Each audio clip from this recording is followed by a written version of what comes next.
रुपया अरे आणि आता बोल बोल बोल अरे सर कोई बोल बोल बोल ना एना जे करे छी अब बाप के तोरा संस्कार नहीं सिखाइल बोलो तार बाप के लोग कहै छी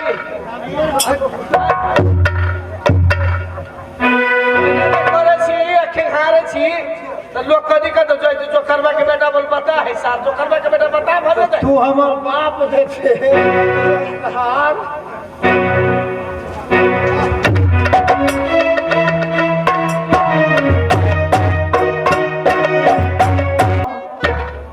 मैं कौन हूँ वक्ता आप लोग श्रोता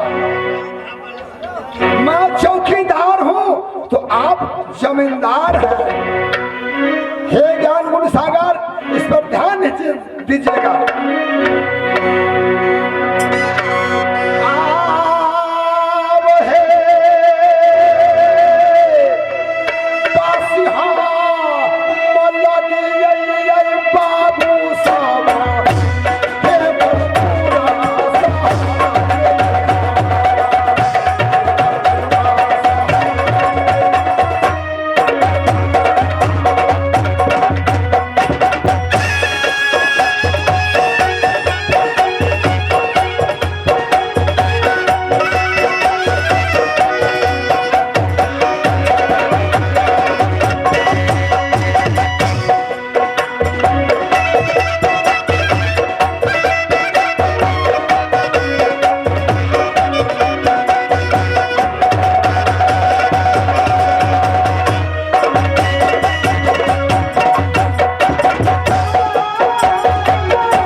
शहर में जो मेरा ही नाम राजा है बलचोर सिंह। यहाँ का मैं धनवान बलवान गुमानी राजा, हमारे नाम के हमारे राज की जनता हमारे नाम से जय जयकार। क्या मेरा ही हुकुम मेरा ही नाम, कोई भी जनता हो मेरा ही नाम का उच्चारण करते हैं। हमारा तो पुत्र नहीं हुआ, हमारे पास दो पुत्री। मैंने बड़ी पुत्री को नाम मैंने हेमंती रखा और छोट पुत्री का नाम मैंने शक्ति रखा। इसलिए मेरा रानी राज की 20 साल पहले मर चुका है। साथ मैंने सोचा मैं यहाँ का राजा हूँ, फिर भी मैं शादी नहीं कर सकूंगा। ओ बाबा, ये ब्रह्मा से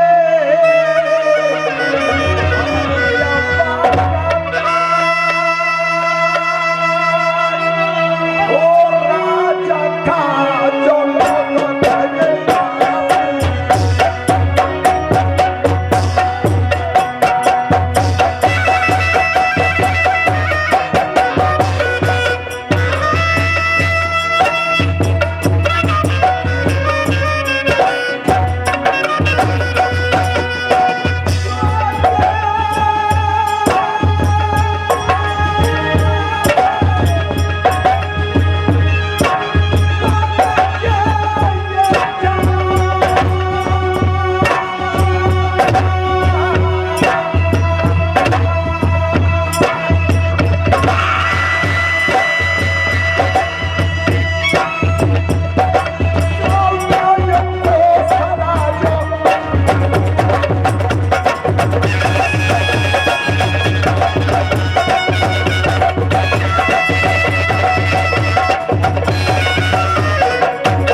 सारा जनता को मैंने परीक्षा ले लिया। साक्षात राष्ट्रीय मंत्री बोला कि महाराज आपको तो 2 लड़की है, कॉलेज पढ़ाते हैं, सोने कटोरा में दूध भात खिलाते हैं, साथ सभा में तो परीक्षा ले लिया, इसलिए मंत्री को बुला लेते हैं। मंत्री साहब,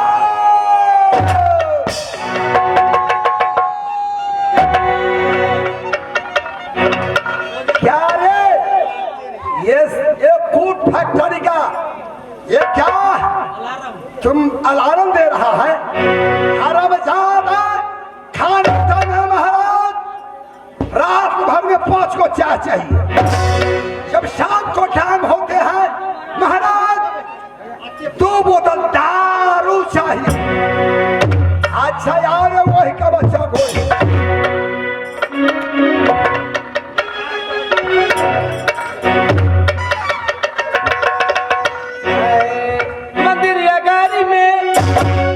स्कूल पछाड़ी में केरा के बारी में तो भागल प्यार।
समझ गए?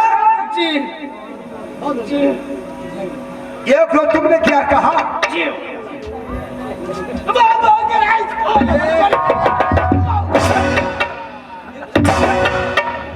मारू मालिक मारू। याद रखो राजा हेमंत सिंह बदल नहीं गया है। साथ मालिक उधर का हटा दियो ना। अच्छा सुनो, एक तो तूने कहा कि महाराज जनता तो आपको नाम से जय जयकार करते हैं, साथ आपको 2 बच्चियां हैं।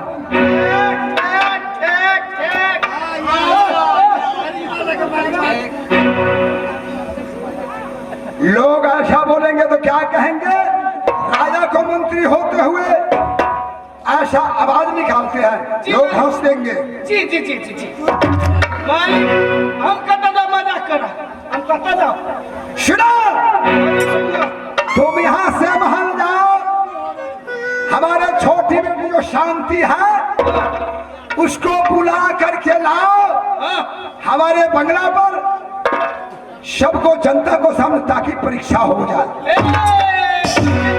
कहा का चाहिए मालिक कि छोटकी छौरी के लेके आवा लगी।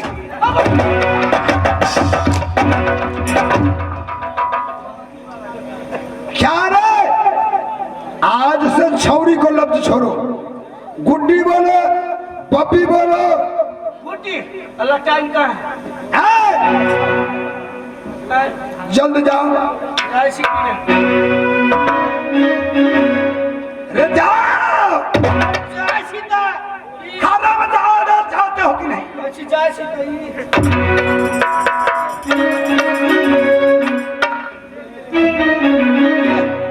मालिक क्या पहले छोटकी क्या? मैंने किसको बोला? शांति क्या? हाँ शांति को जाओ। आयो मालिक, एगो का कहता बकरा धोती पहना के लावे के नंगो की तरह के।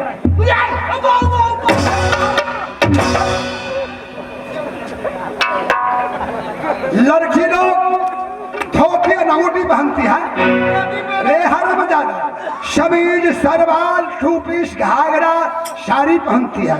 कुर्ती सरवाल, कुर्ती सरवाल बोलो, कुर्ती सरवाल नहीं।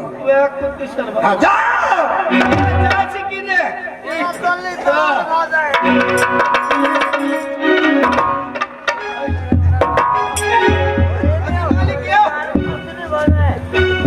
पहले छोटकी है कि नहीं? पहले छोटकी क्या? मैंने क्या कहा तुम? अब वह बात सरिया का पूछा लिया कहा।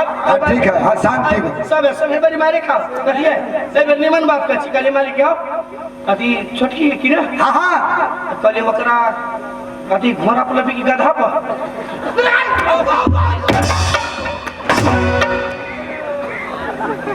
हरमजादा हमारे राज में सवारी का कमी है, गधा घोड़ा पर लड़की लोग चढ़ेंगे। ये बेवकूफ, ट्रक है, बस है, चेलो है, मारुति है, मार्शल है। तेरा कनेक्ट मार्शल बोलो मार्शल बोलो, मार्शल। वे तब कैसे मार्शल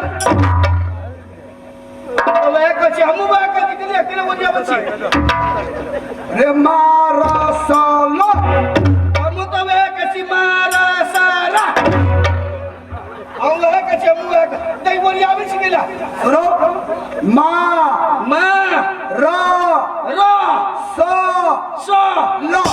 तो मैं खाने लगी में गलती हो जाएगी मार्शल पर हाँ चलता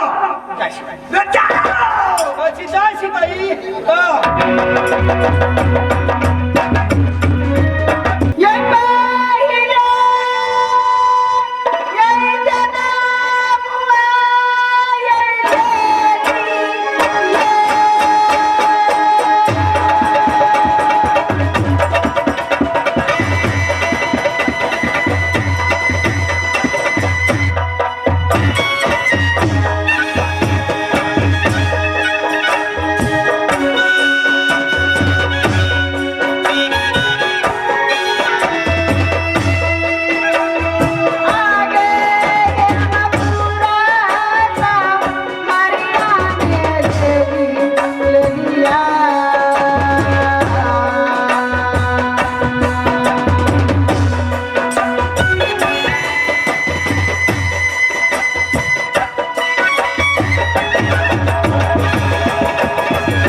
किया बला के ले ले यार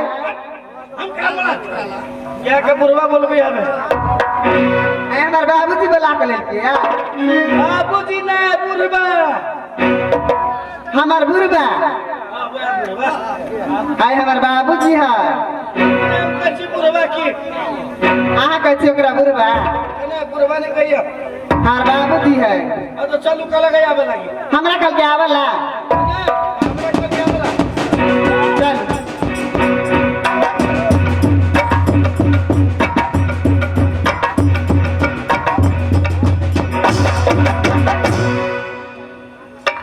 मंत्री क्या रे तू भैंस का बच्चा है? जब मैं बोलता हूँ कि मंत्री ये भैंस का बच्चा तू परू है। ये चले कमनल है सुनो, मैं शांति से मैंने परीक्षा ले रहा हूँ। साथ तुम आंखों से देखा करो और कान से सुना करो। कान से सुना करो आँख से वह कम नहीं कहता है चलो बोलो। मैंने कान से देखा करो आँख से सुना करो आंख से देखा करो कान से सुना करो। ठीक है ठीक है ठीक है बेटी शांति, हाँ बाबूजी ये पहले बतलाओ रे तुम्हें दरबार में टहलनी सेवा में कोई त्रुटि है? नहीं बाबूजी अरे कोई चीज का कमी है? नहीं बाबूजी अच्छा वकार में कमी है वकार में कमी है आगे मालिक जी बोलो। वकार में कमी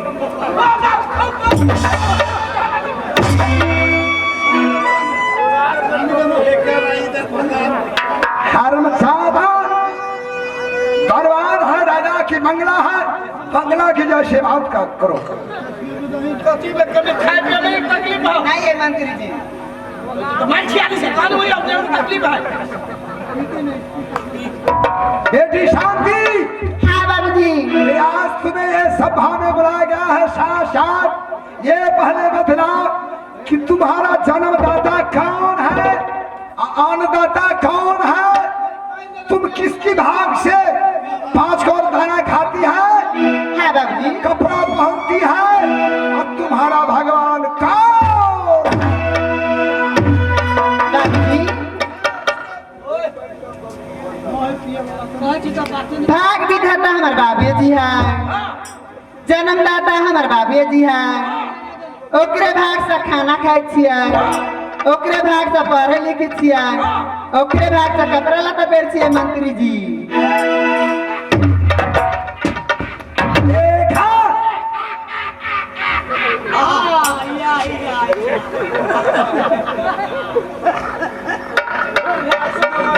मंत्री रे कौन नहीं जानत है जग में कभी संकट मोचन नाम मोतिहारो। बोलो सियावर रामचंद्र की जय। पान प्रसादी बैठ दू सब गोरा घरे चल जाते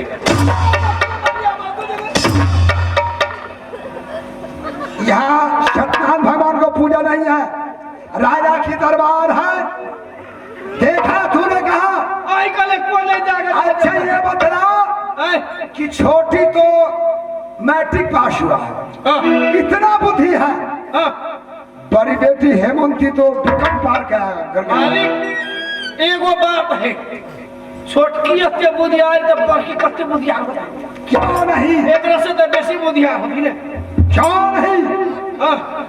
शुरू इसके लेकर जाओ, एक लेकर जाओ महल में रख देना, आग लगले और हेमंती बेटी के ला, ताकि उसको भी परीक्षा हो जाना चाहिए। बड़कियों का परीक्षा लेवे। हाँ हाँ अभी झाम में डालू कनिका कमला जावे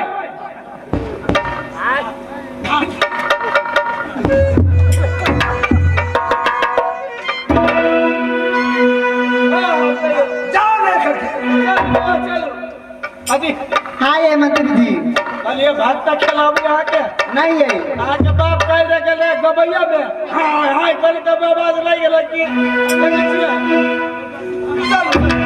अधाए ने आई रात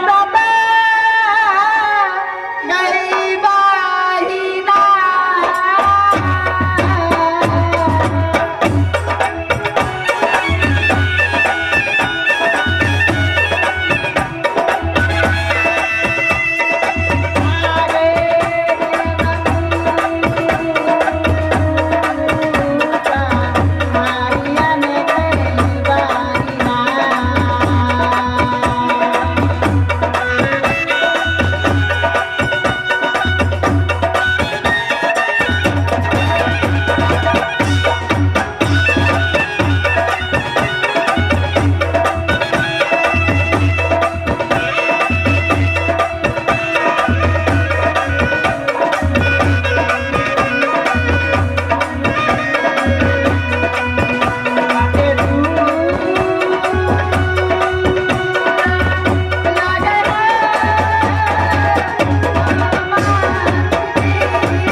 नहीं ले लो बोला को हाँ बोला के लेना क्या के बुलवा बोलबे हबे किए लेलखिन बाबूजी किए अहाँ के कहलखिन बोला के लावे ले तो हम किया ले गेलिया के बाबू किया कर गया बोला से हे मंत्री साहब आय जिनका साथ में उतने दिन रहता उनकर पता नहीं बुझता का दिल के बात नहीं बुझता हां हम क्या निकले के जरा मन में की बात है के जरा दिल में की बात है से साउंड वाला सूत्र रहले हे मंत्री साहब बाबूजी के सामने में जे डर लग रहले कोना जाओ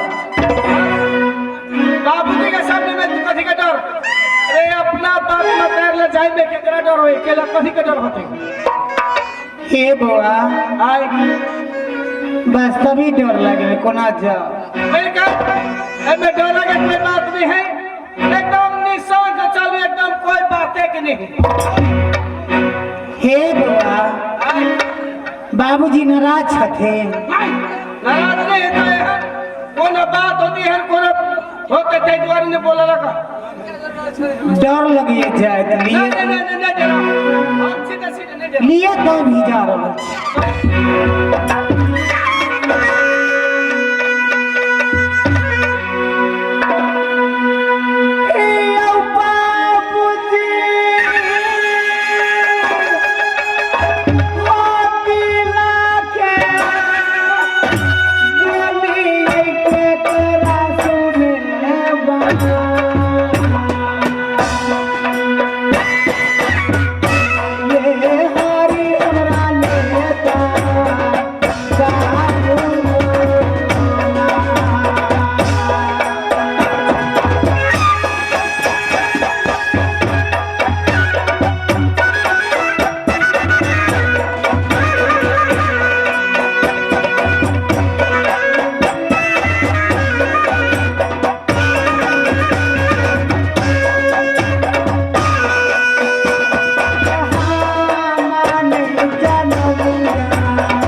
भगवान लिए बाबूजी के सामने में जाए छी कुछ कहता सारा दिल के बात उनका बुझ बाबूजी के जा रहा छी डर तो लगे रहले तो भी जा रहा छी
पास एक हमारे प्रश्न है, हमारे प्रश्न का तुमको उत्तर देना है। साथ साथ मैंने क्या हमारे मंत्री तुमसे परीक्षा पूछेंगे।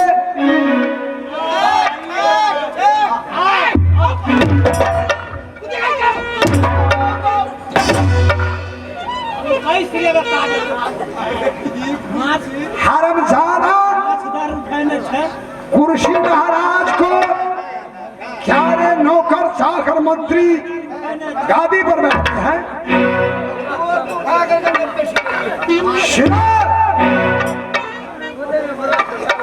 तुम हमारे बेटी हेमंती से परीक्षा लो, मैं सुनूंगा ताकि तुम हमारे बात का उत्तर देते हैं कि नहीं। मैंने बुआ का परीक्षा हम लिए, परीक्षा हम लिए।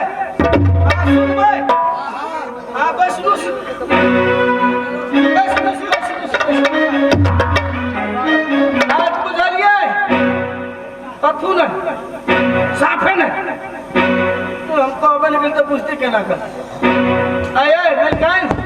हाँ मंदिर माने यहाँ बाबूजी का नाम किया केला बोले लगे से था हमें नहीं मालूम। माने हाँ बाबूजी का नाम है कि बउआ सब पढ़ लिख के कते बुद्धियार कते बुद्धिजीवी कते बुद्धिमान भेले तय के यहाँ का परीक्षा लेबे चाहिए की परीक्षा एक जवाब है सवाल। माने यहाँ के जन्मदाता के है, यहाँ के विधाता के है, केकरा केकरा भाग से हम 5 करदाना खाची, केकरा भाग से 5 हाथ वस्त्र मेरे छी, आके यहाँ के भगवान है। हे मंत्री साहब, बच्चा के माँ बाबू अवश्य जन्मदाता भैया।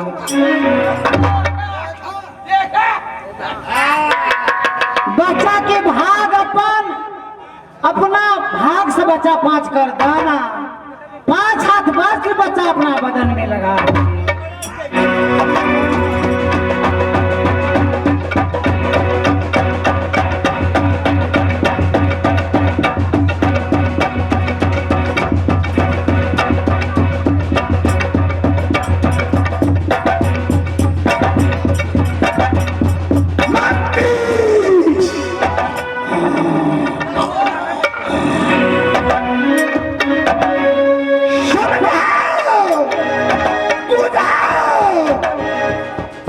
मान गया तो ठीक है, नहीं तो राजा है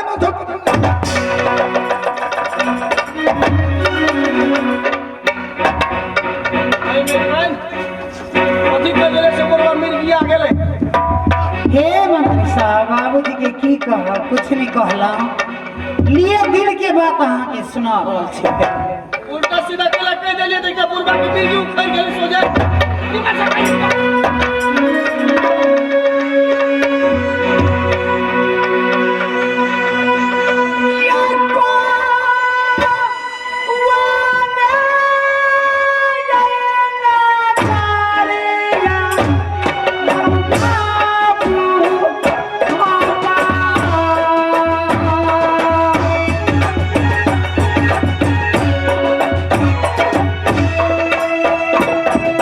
जाना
मंत्री साहब, माँ बाप अवश्य जन्मदाता है बच्चा के भाग अपना भाग से बच्चा 5 कर दाना 5 हाथ वस्त्र अपना बच्चा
गाली मुझे लग गया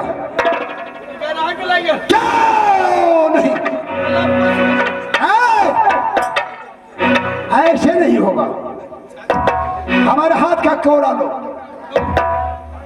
मोहल्ले कारागार जेल में रख देना, साथ नाम कह देंगे तो ठीक है, अगर नहीं कहेंगे कारा को मार देना और खरिया निबत को छीटना ताकि इसकी मांस गिर जाए, हड्डी बचेंगे, चारेंगे या हेमंती बेटी से न्योटा टूट।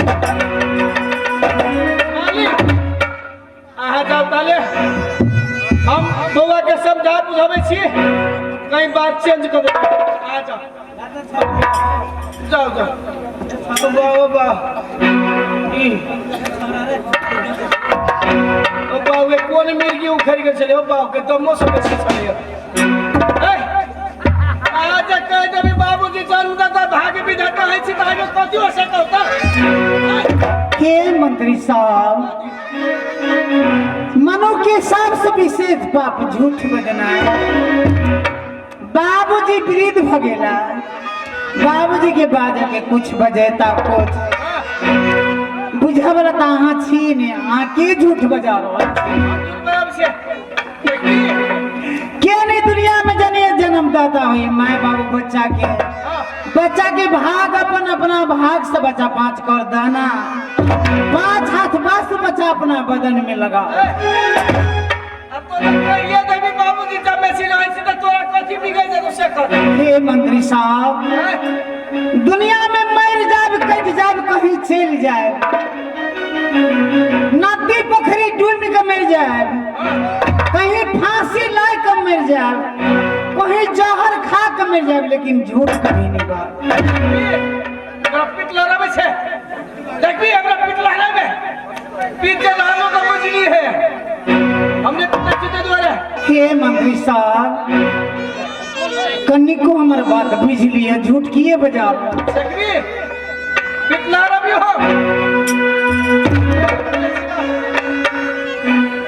रातिया बैरिया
जो ऐसे के तरक्की होते तो हमने पीठ बदली है। हे भगवान, लिए कते दिन चिंता में रहा। दुनिया में जे दुख लिखल हो दुखे काटब, सुख लिखल हो तो सुखे काटब। हाँ लेकिन ये बेट खौकी बेटा के डर से नहीं कहबी। देखबी तो हाँ देखबे, देखबी तो हाँ देखबे। हमर पीठ ले रहला तो बुझली ही। हाँ तो कथी होते रे बेट खौकी बेटा? पीठ चल हाँ तो बुझली ही। हाँ तो कथी? तो 6 महीना झाड़ा नहीं फिरबू हम। तेरे मर के बेला केकरा भी करते? हाँ देखबे। हाँ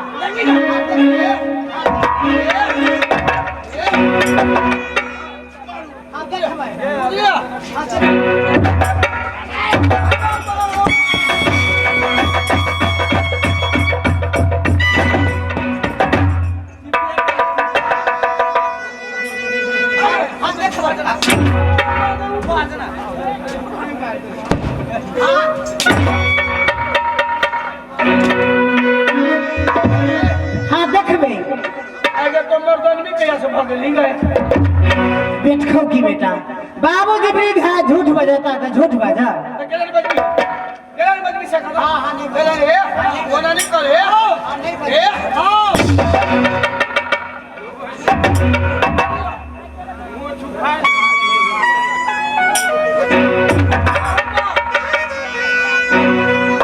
अरे मार की बोला? मत सुखा लेला। आ मन निमन लगी है। देखबी? हाँ हाँ ए हां लिया। हे भगवान, ये इस समय में अपना महल में जा रहा है। जेने जो हमरा भारत सभा में बेइज्जती करे छे, हमरा चीनी से हम कैसी से। हां मेरा नाम मंत्री है। हाँ हाँ तो की भगले? जेने भारत सभा में तो बेइज्जती करेगा। हाँ और ने मेरा 10 जने हम करवा दिए तो हम नाम मंत्री। ठीक है फूट जाते तो दैया। पेट खौकी बेटा कहाँ? ठीक है ले ले ठीक है जो याद रखिए।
करी से किया झूठ बजबे मर जाबे कट जाबे दुनिया से चल जेबे लेकिन झूठ नहीं बजबे लिए इस समय में अपना महल में जा रहा छी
हे भगवान लिए जा रहा छी चाहे जे होय